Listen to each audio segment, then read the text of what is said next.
Beauregard McMinn Tyler, and this is my first year at Headwaters.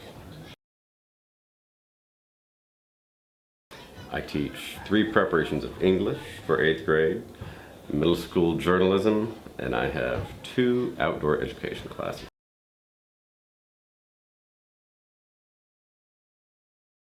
It's hard to say. I enjoy all of it. Each one brings me something that I appreciate differently from the others.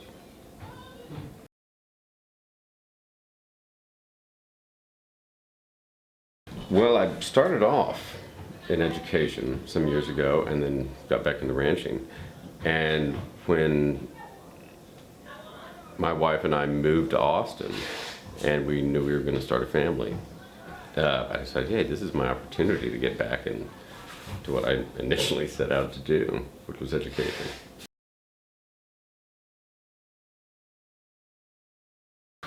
Lots. I've done, started off in research actually. Worked for a couple of organizations on the research side, including my first bit with a Gates Foundation grant into best practices. I've worked as a educational consultant. I worked as a cognitive trainer, which is using games to try to develop cognitive skills for people.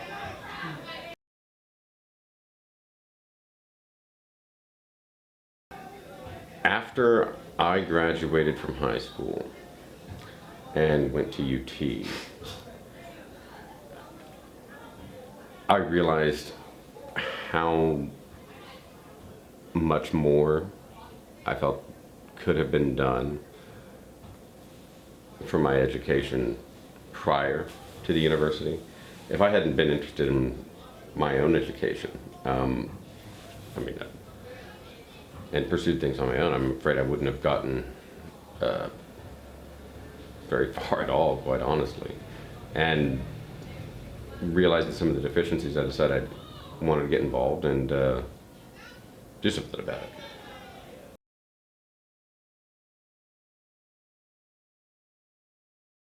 Well, saber-toothed tigers were a problem back then. Okay. No, growing up in the 80s, one of the differences that I think young people today may not be aware of is that we were still dealing with the Cold War. It seemed like every other movie that you'd watch had some kind of threat of, thermonuclear conflict. And that was a pretty big difference from my childhood. But there's always something scary in the world. I think for every generation. Quite frankly, I think that for most times, the differences between generations has been summed up to me in this way, and that is that the names of the players change, but the game is pretty much always the same. It's just people trying to, develop and grow, and people doing their best.